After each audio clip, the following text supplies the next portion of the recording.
Hello guys, We are from Group 1, today we're going to present about. Old English Literature to 1100. Okay, first of all, we're gonna introduce ourselves. My name is Ari Dwi Purwanto. My name is Aziz Firmansyah. My name is Dafarid Nawal Madani. Okay.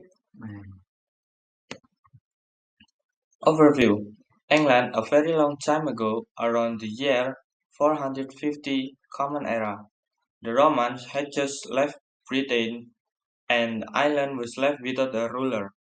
Then came groups from northern Germany and Denmark, the English, the Saxons, and the Jutes. They didn't just bring eggs and pods, they also broke their own language, and that language became the beginning of what we call Old English. Britain, England, English.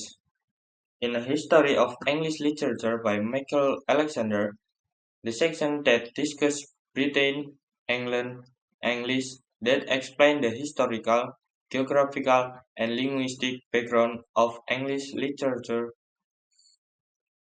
Britain. Britain refers to the large island that includes England, Scotland, and Wales. Alexander highlights how various people like Celtic tribes, the Romans, and the Anglo-Saxons once lived in the region. England. England is the southern part of the island of Britain, where Old English first emerged. This is where tribes such as English, Saxon, and Jutes settled after the Roman left, bringing with them the Germanic languages that would eventually from English. English. English referred both to the language and the cultural identity that developed with it. It started as a spoken language of the Anglo-Saxon people, then grew into a written language used in poetry, religious texts, and historical records. Oral origins and conversion. Living in time long ago, no books, no internet, and barely anyone who could read and write. Back then, all knowledge and stories were passed down by word of mouth. This period is known as the oral traditional. In the early Old English era, heroic tales, tribal histories, and moral lessons were shared through poems and songs. No written text. There were storytellers called scopes, kind of like traveling poets, who memorized thousands of lines of poetry. But everything began to shift around 597 Common Era when Christianity was introduced to England by Saint Augustine from Rome. This marked a huge turning point in English history. Why? Because writing was introduced. Christians broke the Latin alphabet, and a culture of literacy stories that were once only spoken were now being written down. And the content of stories changed. From mythological gods and monsters, themes now started to include Christian values like sacrifice, sin, and salvation. And the last language evolved. Many Latin words entered Old English, especially those related to religion and learning. So, this period was a major transition from an oral society to a literate one, and from pagan beliefs to Christian culture. It laid the foundation from the rich literature of the English language we know today. Aldhelm, Bede, Cædmon. Their contribution to the early development of English literature, particularly in the context of the spread of Christianity and the transition from oral to written tradition.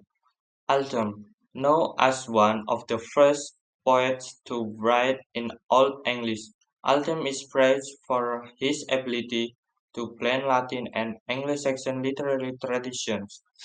His works show how Christian thought began to merge with the linguistic and poetic practice of the Anglo-Saxon. Bede, a scholar and historian, Bede is best known for his work Historia Ecclesiastica Gentis Anglorum. Alexander discussed how Bede shaped the early history of the Christian church in England, which also includes the story of Cædmon, the first known English poet. Cædmon, often regarded as the first poet of English whose work has survived. Cædmon is famous for his hymn of creation, which he supposedly composed after a divine vision. Alexander highlights how this hymn marks the beginning of Christian poetry in English language. Northumbria and the Dream of the Rood. Northumbria. This refers to an ancient English kingdom located in the northern part of England, covering areas that are now part of both Scotland and northern England. The Dream of the Rood. This is one of the greatest poems in all English literature, found in the Vercelli book.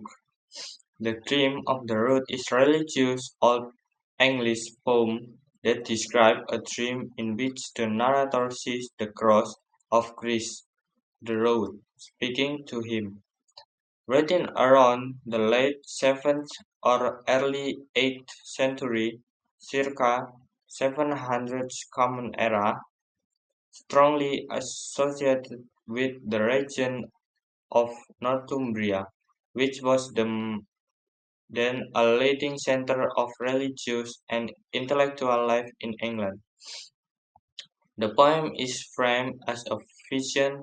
A man has a dream in which he sees a talking cross.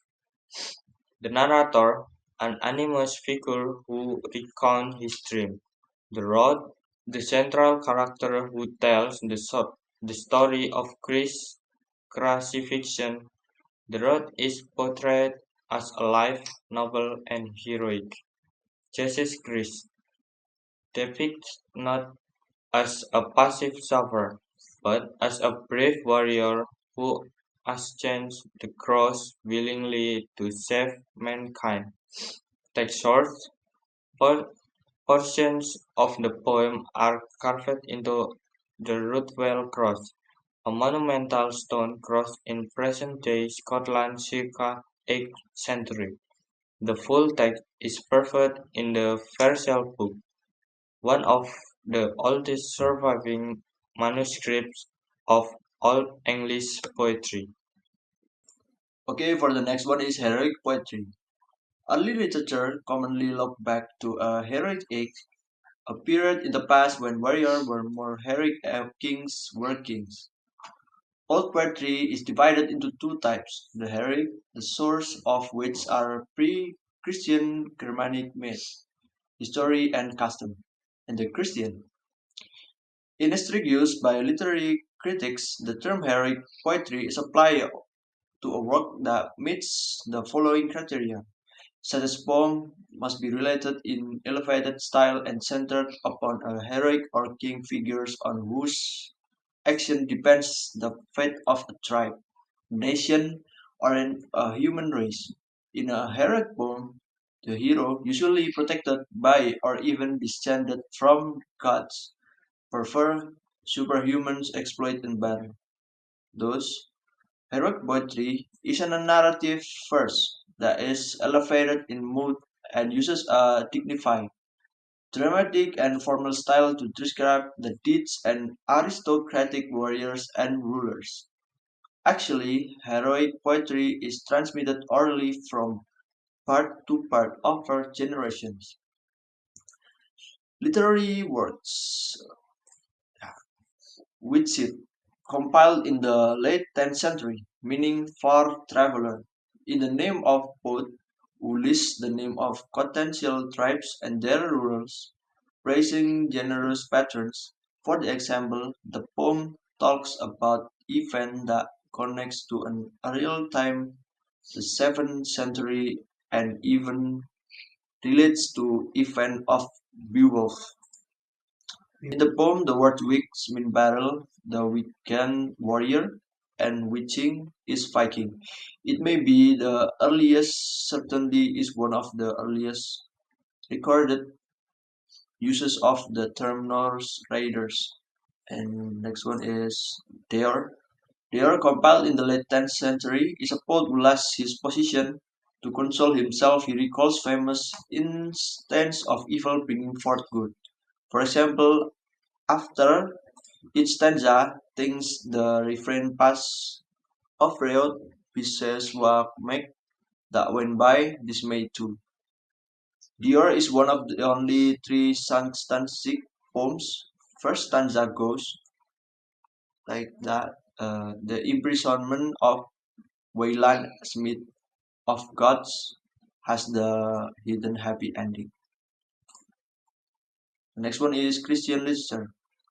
Anglo-Saxon literature blends pagan tradition with Christian belief, reflecting the cultural shift of 5th to 11th centuries. This mix creates unique works that combine Germanic mythology and heroic ideals with biblical themes and Latin influences. The dedicated Christian literature of Anglo-Saxon England is of various kinds. There are first paraphrases of Old Testament stories, Cædmon's Genesis and Exodus.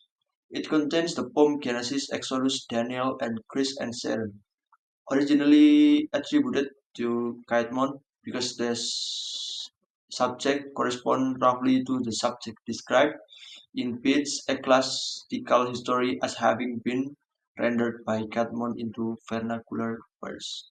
The Dream Road. In a dream, unknown poet beholds beautiful tree, the root or cross on which Christ died. Root cells tell him its own story, forced to be instrument of the Savior's death. It describes how it suffered the nail wounds, spear shaft, and insult along with Christ to fulfill God's will. The next one is Alfred, King Alfred the Great, century 849-899. Is one of the most important figures in English history and one of the first named English writers. The life of Alfred casts an interesting light on literacy as well as on literature. In short, about King Alfred the Great, he defended his kingdom against the Viking attempt at conquest, becoming the dominant rule in England. Alfred began styling himself as king of Anglo-Saxons after reoccupying London from the Vikings. And then details of his life are described in a work by 9th century Welsh scholar and Bishop Asser. Okay, the next one is Beowulf. Like Greek literature, English literature begins with an epic, a poem of historic scope telling of heroes and of the world, human and non-human. Beowulf is an English epic poem about a hero who fights a series of monstrous creatures. Beowulf, a Kyrgyz warrior, travels to Denmark to defeat Grendel, who is terrorized King Hrothgar and his people. He later defeats Grendel's mother as an old king, battles a dragon, but sadly he dies in the process. The Beowulf literary works. Thank you. Elegies. Elegies are a type of poem that expresses sorrow, mourn, mourning, or deep reflection, especially about loss, death, or the hardships of life. Elegies. Let's talk about elegies. These are a group of early Old English poems that are really important both in terms of literature and culture.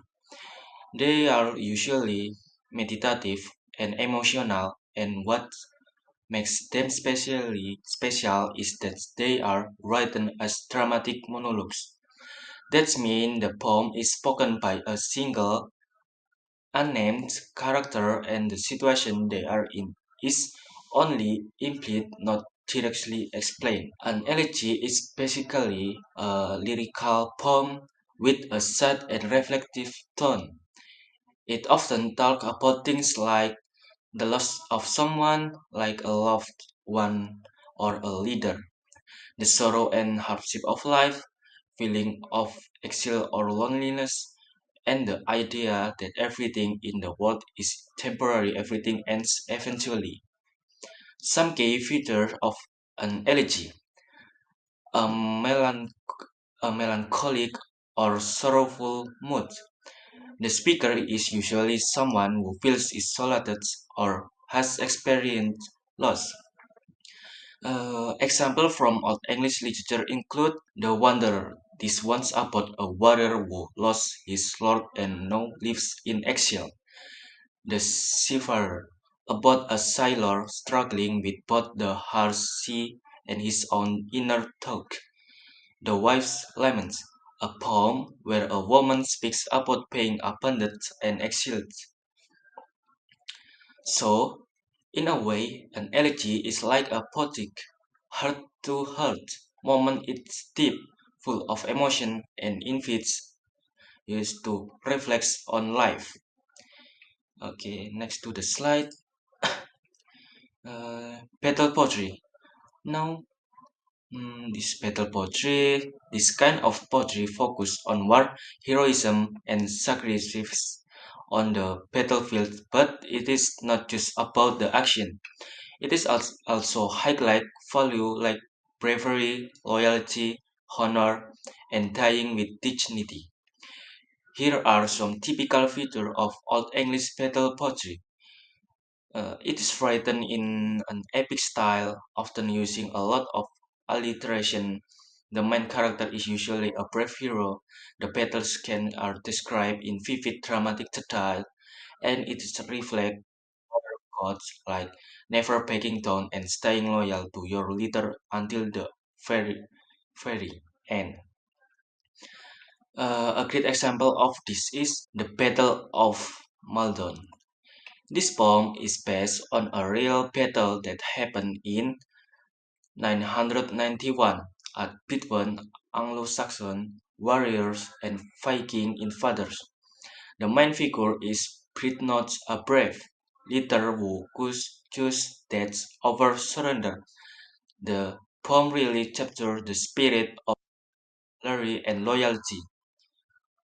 One famous quote from the poem says, "Will sail be the sterner, heart the bolder, spirit the greater as our strength listens." It is powerful, right? Okay, next to the slide, the harvest of literacy. The harvest of literacy refers to a period in the Middle Ages when the ability to read and write began to spread more widely, bringing significant cultural and intellectual change to Europe. After the fall of the Roman Empire, much of the ancient knowledge and written tradition was nearly lost. However, with the rise of Christianity, especially through the church, reading and writing were revived mainly in monasteries. Monks copied the Bible and other ancient texts by hand. This revival is what we call the harvest of literacy, a time when literacy began to flourish, starting with the clergy and nobility and gradually reaching wider parts of society. This rise in literacy preserved ancient knowledge, supported the growth of education, and encouraged critical thinking. It also led to the foundation of early universities and laid the groundwork for the intellectual revival of Europe, which would later lead to the Renaissance. Okay, thank you.